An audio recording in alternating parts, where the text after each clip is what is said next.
On Friday, the 12th of June 2009, a bus pulled into the depot in Sligo, a rugged coastal town in the northwest of Ireland. Among the passengers was a man who looked like a retired professor or a middle management executive. He was thin, gray-haired, and possessed a quiet, almost military posture. He carried a single black shoulder bag and a larger carry-on. He walked into the Sligo City Hotel and registered under the name Peter Bergmann. He spoke with a professional, clipped German accent. He was polite, paid in cash, and didn't trigger a single alarm in the minds of the staff. But as the world would soon learn, there was no Peter Bergmann in the German registries. There was no Peter Bergmann in Austria, Switzerland, or any Interpol database. From the moment he stepped off that bus, he was a living ghost. He had arrived in Sligo not to stay, but to perform a meticulous 3-day ritual of self-deletion. He wasn't just planning to die, he was planning to ensure that he had never existed at all. Sligo, like most modern European towns, is blanketed in CCTV. It is almost impossible to walk a city block without being captured by at least 3 different lenses. Peter Bergmann knew this. Over the next 72 hours, the hotel security cameras recorded him leaving the premises 13 times. Each time he left, he was carrying a heavy, bulging purple plastic bag. Each time he returned, he was empty-handed. The Irish police, the Gardaí, would later spend thousands of man-hours painstakingly retracing every step he took.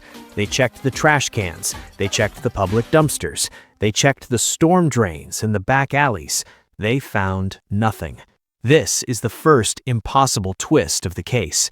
Bergmann managed to dispose of 13 bags of belongings in a small, surveillance-heavy town without a single camera catching him in the act of disposal.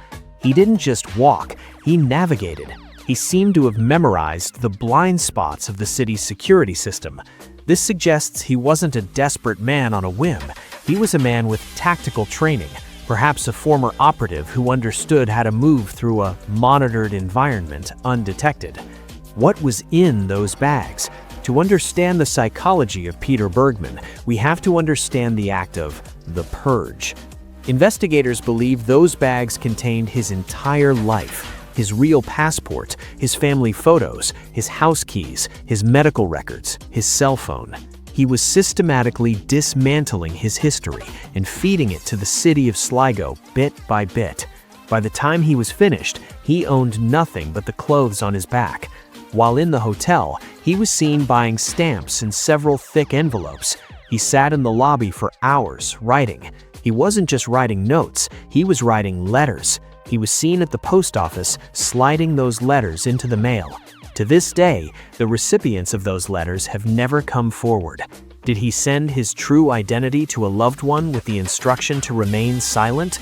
Or were those letters a final red herring sent to random addresses to confuse the police? In the world of Peter Bergmann, every action was a layer of smoke. On Monday, June 15, 2009, Bergmann checked out of the hotel. He asked a taxi driver to take him to a quiet beach, Ross's Point. He told the driver he wanted a place where he could look at the Atlantic. The next morning at 8 a.m., a local man and his son were out for an early walk on the beach. They found the man who called himself Peter Bergmann lying on the shoreline. He was dead. He was naked. His clothes were found nearby, neatly folded on a rock, but when the medical examiner picked them up, they found the Oslo Signature. Every single label had been surgically removed. Every tag that could indicate where the clothes were bought, be it a department store in Berlin or a tailor in Vienna, was gone. Even more disturbing was the autopsy. There was no water in his lungs. Despite being found at the tide line, he hadn't drowned. His cause of death was ruled as unclear. He had advanced prostate cancer and had suffered multiple heart attacks in his past, but there was no lethal dose of poison or pills in his system. He simply expired. It was as if his body had finished the task of deletion at the exact moment his identity did. In 2026, the leading theory among digital sleuths and former intelligence officers is that Bergmann was a high-level operative from the former East German Stasi. Why the Stasi? Because the Stasi were masters of Zersetzung, the psychological destruction of identity. Bergmann's ability to map a city's cameras, his surgical precision in removing labels, and his absolute discipline in leaving no trail are the hallmarks of old-school Cold War tradecraft. If he was an operative who had gone into the cold after the fall of the Berlin Wall, he might be protecting someone else, maybe a family he had started under a false name. By dying as a nobody, he ensured that no past enemy could ever track him back to the people he loved. He didn't just kill himself, he martyred his memory. Another theory that has gained traction in recent years involves the 2008 global financial collapse.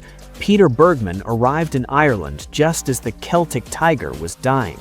Some investigators believe he was a high-level fixer for a European bank or a corporate entity that had lost billions. If he was carrying secrets that could topple a government or a major corporation, his disappearance wasn't a suicide, it was a contracted exit. This theory explains the letters. Were those letters containing the encryption keys to hidden accounts? Was the purple bag purge an act of cleaning the slate before a final payment was made to his family? In the world of high-level white-collar crime, sometimes the only way to save the money is to delete the man. Despite the clinical nature of his death, there are moments in the CCTV footage that reveal a deeply human side to Peter Bergmann. In one shot, he is seen standing at the hotel window looking out at the rain-slicked streets of Sligo. He looks tired. Not the tiredness of a man who hasn't slept, but the tiredness of a man who has lived several different lives and is finally ready for the end. He was seen interacting with a few locals. He was described as a gentleman. He tipped well. He smiled at children. He wasn't a monster. He was a man who had decided that his life was a debt that needed to be settled. And the fact that no one, not a wife, a child, a brother, or a coworker, has ever come forward to claim him is the most successful part of his mission. He achieved what we all secretly fear, but also secretly desire. He became completely untraceable.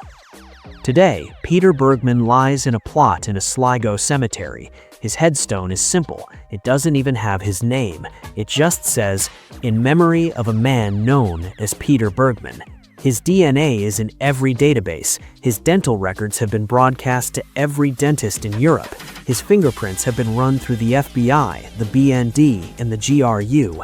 Zero matches. In an era of total digital surveillance, where our phones track our heartbeats and our cars track our locations, Peter Bergmann proved that a determined human being can still vanish. He turned the town of Sligo into his own personal shredder. The mystery of Peter Bergmann isn't about how he died. We know he died on a beach in Ireland. The mystery is why we can't find him. He is the ultimate challenge to the modern world. He is the man who looked at the internet, the cameras, and the databases and said, no.